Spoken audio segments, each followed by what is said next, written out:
பாஸ்கா பெருவிழா 7ஆம் வாரம் வெள்ளிக்கிழமை. முதல் வாசகம். இயேசு உயிரோடு இருப்பதாக பவுல் சாதித்தார். திருத்துதர் பணிகள் நூலிலிருந்து வாசகம். அதிகாரம் 25. இறை வார்த்தைகள் 13 முதல் 21 வரை.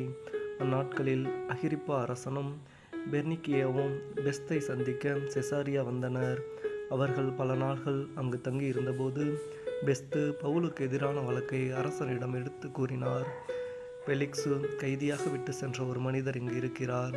நான் எருசலேமில் இருந்தபோது தலைமை குருக்களும் யூதரின் மூப்பர்களும் அவரை பற்றிய வழக்கை என்னிடம் தெரிவித்து அவருக்கு எதிராக தீர்ப்பளிக்க வேண்டும் என்று கேட்டுக்கொண்டார்கள். நான் அவர்களை பார்த்து, குற்றம் சாட்டப்பட்டவர் எவரும் குற்றம் சாடியவருக்கு முன் நின்று தம் மீது சுமத்தப்பட்ட குற்றத்தை பற்றி விளக்குவதற்கான வாய்ப்பை பெற வேண்டும். அதற்கு முன் அவருக்கு தீர்ப்பு அளிப்பது உரோமையரின் வழக்கமல்ல என்று கூறினேன். எனவே அவர்கள் இங்கே வந்தபோது சற்றும் காலம் தாழ்த்தாமல் மறுநாளிலேயே நான் நடுவர் இருக்கையில் அமர்ந்து அவரை என்னிடம் பூட்டிக் கொண்டு வருமாறு ஆணை பிறப்பித்தேன். குற்றம் சுமத்தியவர்கள் எழுந்து பேசியபோது நான் நினைத்திருந்த கொடிய குற்றம் எதுவும் அவர் மீது சுமத்தவில்லை.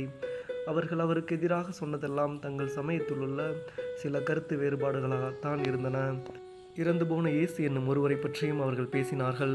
இந்த இயேசு உயிரோடு இருப்பதாக பவுல் சாதித்தார். இக்கருத்து சிக்கல்களை பற்றி கேட்டதும் நான் குழம்பி போய், நீர் எருசலேமுக்கு வருகிறீரா? அங்கு இவை பற்றி விசாரிக்கப்பட விரும்புகிறீரா என கேட்டேன். பவுல் பேரரசரை விசாரித்து தீர்ப்பளிக்கும் வரை தம்மை காவலில் வைக்க வேண்டும் என்று கேட்டுக்கொண்டார். ஆதலால் இவரை சீசரிடம் அனுப்பும் வரை காவலில் வைக்குமாறு ஆணை பிறப்பித்தேன். ஆண்டவரின் அருள்வாக்கு. இறைவா உமக்கு நன்றி. பதிலுரை பாடல். பல்லவி. ஆண்டவர் தமது அரியணையை விண்ணகத்தில் நிலைநிறுத்தியுள்ளார். என் உயிரே ஆண்டவரை போற்றிடு. என் முழு உளமே அவரது திருப்பெயரை ஏத்திடு. என் உயிரே ஆண்டவரை போற்றிடு. அவருடைய கனிவான செயல்கள் அனைத்தையும் மறவாதே. பல்லவி. என் உயிரே ஆண்டவர் தமது அரியணையை விண்ணகத்தில் நிலைநிறுத்தியுள்ளார். அவர் தமக்கு அஞ்சுவோர்க்கு காட்டும் பேரன்பு மண்ணினின்று விண்ணளவு போன்று உயர்ந்தது. மேற்கு நின்று கிழக்கு எத்துணை தொலைவில் உள்ளதோ அத்துணை தொலைவிற்கும் நம் குற்றங்களை நம்மிடமிருந்து அவர் அகற்றுகிறார். பல்லவி. என் ஆண்டவர் தமது அரியணையை விண்ணகத்தில் நிலைநிறுத்தியுள்ளார். ஆண்டவர் தமது அரியணையை விண்ணகத்தில் நிலைநிறுத்தியுள்ளார். அவரது அரசு அனைத்தின் மீதும் பரவியுள்ளது. அவர் தம் சொற்கேட்டு நடக்கும் வலிமை மிக்கோரே, ஆண்டவரின் தூதர்களே, அவரை போற்றுங்கள். பல்லவி. ஆண்டவர் தமது அரியணையை விண்ணகத்தில் நிலைநிறுத்தியுள்ளார். நற்செய்திக்கு முன் வாழ்த்தொலி. அல்லேலூயா, அல்லேலூயா. தூய ஆவியாராம் துணையாளர் உங்களுக்கு அனைத்தையும் கற்றுத்தருவார். நான் கூறிய அனைத்தையும் உங்களுக்கு நினைவூட்டுவார். அல்லேலூயா. நற்செய்தி வாசகம். என் ஆட்டுக்குட்டிகளை பேணி வளர், என் ஆடுகளை மேய்.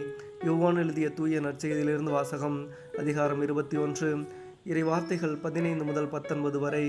தம் சீடர்களுக்கு தோன்றி இயேசு சீமோன் பேதுருவிடம், யோவானின் மகன் சீமோனே, நீ இவர்களை விட மிகுதியாக என் மீது அன்பு செலுத்துகிறாயா என்று கேட்டார். அவர் இயேசுவிடம், ஆம் ஆண்டவரே, எனக்கு உம்மிடம் அன்பு உண்டு என உமக்கு தெரியுமே என்றார். இயேசு அவரிடம், என் ஆட்டுக்குட்டிகளை பேணி வளர் என்றார். 2ஆம் முறையாக இயேசு அவரிடம், யோவானின் மகன் சீமோனே, நீ என் மீது அன்பு செலுத்துகிறாயா என்று கேட்டார். அவர் இயேசுவிடம், ஆம் ஆண்டவரே, எமக்கு உம்மிடம் அன்பு உண்டு என உமக்கு தெரியுமே என்றார். இயேசு அவரிடம், என் ஆடுகளை மேய் என்றார். 3ஆம் முறையாக இயேசு அவரிடம், யோவானின் மகன் சீமோனே, உனக்கு என்னிடம் அன்பு உண்டா என்று கேட்டார்.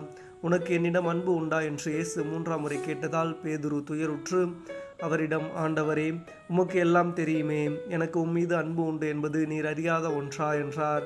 இயேசு அவரிடம், என் ஆடுகளை பேணி வளர். நீ இளைஞனாக இருந்தபோது நீயே இடையை கட்டிக்கொண்டு உனக்கு விருப்பமான இடத்தில் நடமாடி வந்தாய். உனக்கு முதிர்ந்த வயதாகும் போது நீ கைகளை விரித்து கொடுப்பாய். வேறொருவர் உன்னை கட்டி உனக்கு விருப்பமில்லாத இடத்திற்கு கூட்டி செல்வார் என உறுதியாக உனக்கு சொல்கிறேன் என்றார்.